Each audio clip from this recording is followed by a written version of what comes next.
काही महत्वाचे एमओयूज आपण केलेले आहेत।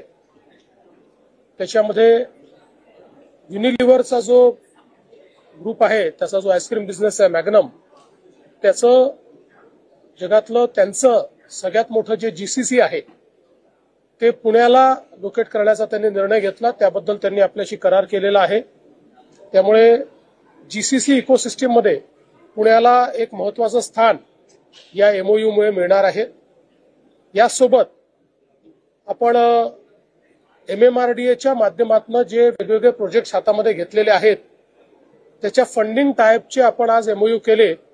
4,07,000 कोटी रुपयाचं फंडिंग हे एमएमआरडीएच्या प्रोजेक्ट्स करता आज उपलब्ध झालेलं आहे।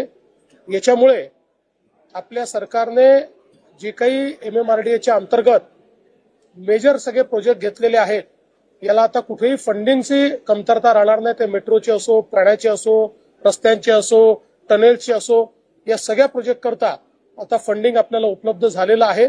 त्यामुळे हा जो काही मुंबई मेट्रोपॉलिटन रिजन आहे, ज्याला आपण भविष्यामध्ये 1.5 ट्रिलियन इकॉनॉमी तयार करतो आहोत, त्याकरता खूप मोठा फायदा आजच्या या एमओयू मुळे या ठिकाणी होणार है। मुझे ऐसा लगता है कि रिकवरी बढ़ती दिखेगी, क्योंकि अब हम लोग टैरिफ का जिस समय अवलोकन कर रहे हैं, महाराष्ट्र की दृष्टि से भी कर रहे हैं, तो कुछ क्षेत्रों में वो टैरिफ हमें हिट करेंगे, लेकिन ओवरऑल इन टैरिफ के कारण एक बिजनेस अपॉर्चुनिटी भी हमारे लिए तैयार हो रही है और हम लोग प्रयास कर रहे हैं कि उस बिजनेस अपॉर्चुनिटी को हम लोग असेस करके उस दिशा में आगे बढ़े।